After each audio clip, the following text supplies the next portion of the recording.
Oi, eu sou o Gadioli e no vídeo de hoje vamos falar sobre os padrões de beleza. O humano é um ser biopsicossocial, a gente usa esse termo por questões didáticas, é mais fácil de separar, né? Bio, psico, social, mas essas coisas não estão separadas de fato, é uma coisa só.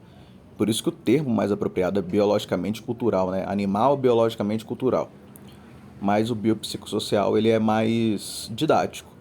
E eu decidi lançar esse vídeo primeiro para poder, antes de antropometria do belo, para poder mostrar que, apesar de existirem coisas objetivas e características que a gente possa apontar como belas, o humano, né, um animal dotado de cultura, pode, por causa do comportamento ou por questões ideológicas, modificar os padrões de beleza. Eu decidi ilustrar com um exemplo sobre qual é o efeito que um padrão de beleza pode ter numa sociedade, lembrado do genocídio de Ruanda em 1994. Os belgas, em 1935, estavam sob posse do território de Ruanda e decidiram que os Tutsis eram superiores, porque eles eram mais altos e tinham características mais finas do rosto, nariz mais fino, queixo mais fino, ou seja, lembravam mais os europeus e por isso foram considerados uma raça superior. A Bélgica fazia um governo indireto sobre Ruanda, né? Eles controlavam os governantes de Ruanda, não ficava os belgas lá dentro do governo, mas eles decidiam quem ficaria no governo. E eles decidiram colocar os Tutsis. E passaram nos documentos a identificar quem era Tuts, quem era o Hutu, e tinha outra terceira principal etnia que não vem ao caso aqui. Então, acabou que depois de um tempo os Tutsis chegaram ao poder. Os Tutsis não, perdão. Os Hutus chegaram ao poder, que eram os mais baixos, mais características tipicamente negroides, né, classicamente negroides. E houve em 94 um massacre onde os Hutus mataram 70% dos Tutsis. Foram mais de 1 milhão de mortos e a violência sexual era generalizada. Uma das maneiras mais comuns de cometer o assassinato era utilizando facões e eles cortavam as pernas dos Tutsis, né, porque eles eram mais altos e lembravam mais dos europeus, como uma maneira de revolta. Ou seja, o governo belga colocou os Tutsis no poder, fazia um governo indireto e o critério para qual etnia fosse utilizado, qual raça, né, entre aspas, fosse utilizada como raça dominante foi a semelhança ou o padrão de beleza europeu. Entre outras coisas, né, dessa tragédia, teve a participação pífia da ONU, né, não intervindo de maneira eficiente, entre outras coisas, mas eu acho que esse é um exemplo radical e perfeito para poder ilustrar como que os padrões de beleza podem vir de outro lugar para uma região onde essas características não pertencem àquela população e podem gerar um grande desastre. Fica muito evidente então com esse exemplo que o padrão de beleza é o padrão da classe dominante. E também, estendendo um pouco, a beleza pertence a quem pode pagar. Ela vai ter a ver com a forma do corpo, a utilização de cosméticos.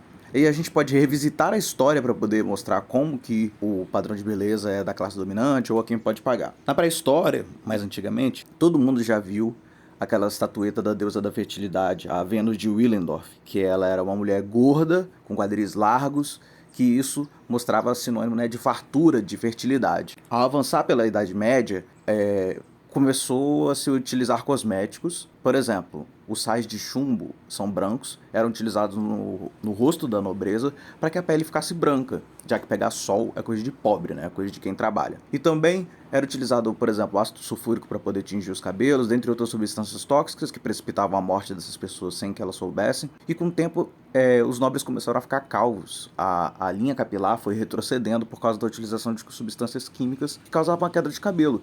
E aí quem queria imitar a nobreza raspava o início do cabelo para que a testa ficasse maior e ficasse mais semelhante à nobreza, que acontecia com eles por causa do uso de substâncias químicas. Dentre outras coisas, utilização da inalação de amônia, passar amônia no rosto, eram todas as coisas muito tóxicas, muito corrosivas e de difícil acesso. Então a nobreza utilizava para poder se diferenciar.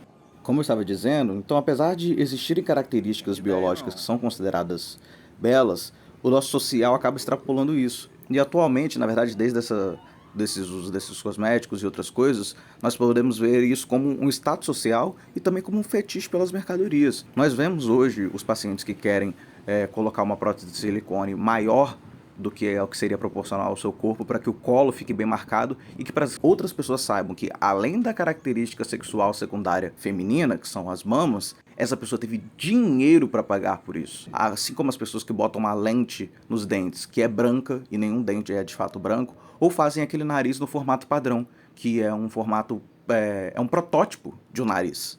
Não era para o nariz ser daquele formato, aquilo é o protótipo que a gente usa para poder modelar a cirurgia, mas respeitando as faces da pessoa. Não, doutor, eu quero esse nariz aqui, ó. Aí vai mostrar aquele nariz padrãozinho, para que, quando alguém passe por mim, saiba que eu gastei 14 mil reais na minha rinoplastia. Não basta ter algo, então, que pareça belo.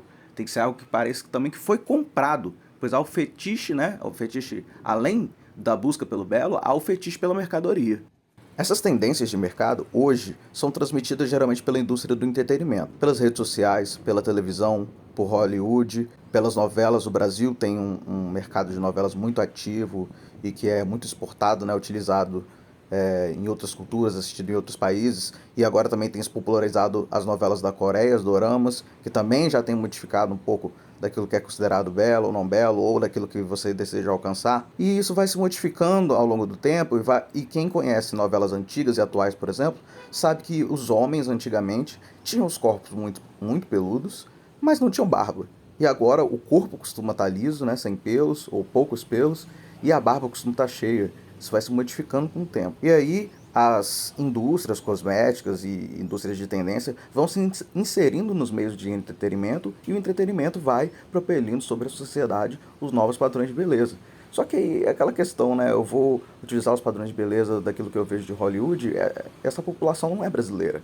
Então eu vou buscar características que não pertencem à população brasileira.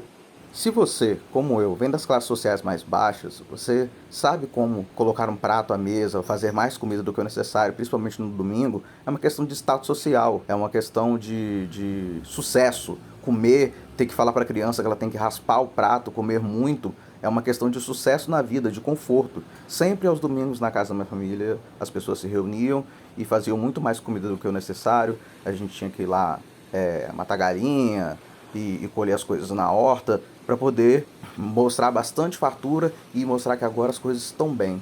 E aí todo mundo tinha que comer muito, tinha que repetir o prato. Ou seja, comer muito, para quem vem aí do Brasil do século XX para o século XXI, comer muito é uma questão de sucesso, de status social.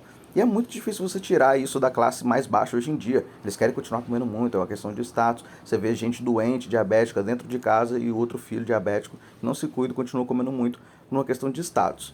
Mas espera aí, eu tô te dizendo que a classe mais baixa agora come muito. Olha, lá no período medieval, quando os corpos começaram a se tornar mais magros, as mulheres passaram a comer cisticerco, né, a carne crua com cisticerco, para que elas tivessem tênia e conseguissem emagrecer. Eu tô te dizendo que agora as classes mais baixas conseguem comer mais. Então, os corpos mais avantajados, o corpo gordo, passa a não ser mais o padrão de beleza. Agora nós queremos um corpo que é tonificado, definido. Por quê? Porque comer de maneira saudável, e não só comer de maneira saudável, mas ter tempo para se exercitar, para fazer as refeições de maneira apropriada e etc., é uma coisa da classe dominante. Só a classe dominante consegue fazer, fracionar, fazer uma dieta mais equilibrada, ter tempo para se exercitar, comer ingredientes mais seletos. Gente, um pacote de biscoito recheado chega a ter 700 calorias. Isso é quase da metade da quantidade calórica de um dia. E você consegue comprar um pacote de biscoito por R$1,50. Agora, uma quantidade de proteínas, por exemplo, para bater, sei lá, 1,3 a 2 gramas por quilo, para você ter uma hipertrofia, é algo muito difícil de bater. Ou seja, eu tô dizendo que agora que o acesso à comida foi facilitado, é algo que as classes mais baixas conseguem alcançar, não é mais interessante ter corpos de pessoas que conseguem comer muito. E sim, agora o padrão de beleza é magro. É você conseguir ter um corpo torneado, ou seja, eu tenho tempo, eu tenho dinheiro para poder ter essa morfologia corporal.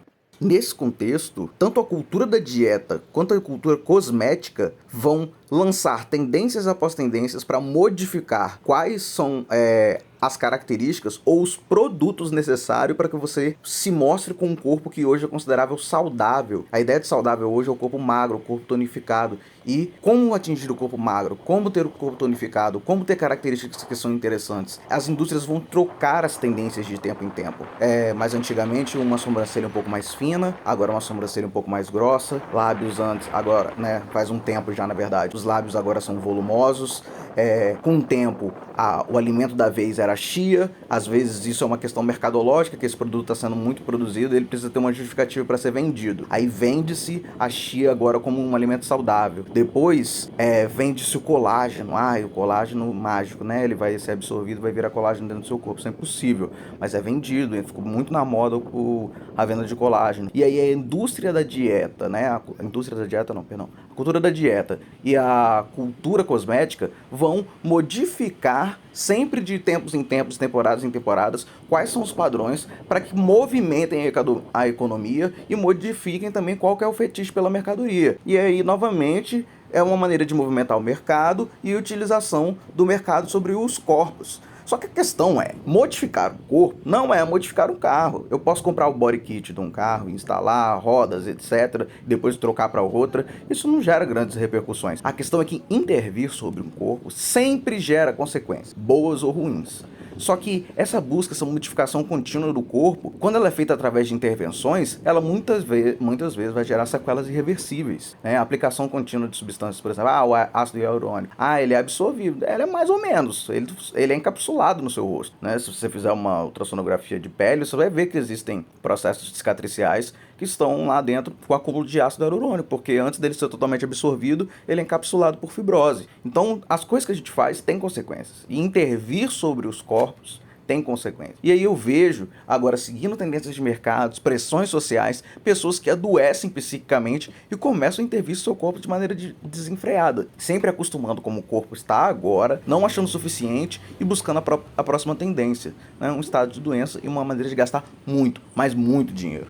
Então, para sintetizar esse vídeo, a indústria da beleza consegue mostrar, por exemplo, os corpos das modelos que são extremamente magras como algo belo, mas ainda há influência daquilo que é biológico, porque senão as modelos que desfilam seriam as mesmas modelos que seriam encontradas na capa da Playboy. Isso não é verdade. Esses dois tipos de corpos são bastante diferentes.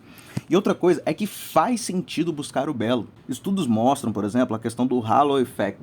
Quando a pessoa é bonita, você tende a transbordar outras características positivas com ela que não tem a ver com a beleza. E o contrário também é verdadeiro. As pessoas consideradas feias são consideradas menos competentes ou com menores habilidades sociais, mesmo que isso não tenha absolutamente nada a ver. Apenas e única e exclusivamente pela sua morfologia. E também existe um efeito chamado Beauty Premium, que que pessoas mais bonitas tendem a ter melhores salários do que pessoas não bonitas ocupando o mesmo cargo, e que por serem mais expostas, quando você vai expor essa pessoa, você vai expor alguém, eu tenho uma empresa, preciso que alguém fale para os outros, você vai dar preferência a uma pessoa que é bonita, e por isso ela também vai ser exposta a mais oportunidades e vai ter melhores chances de ascensão de carreira.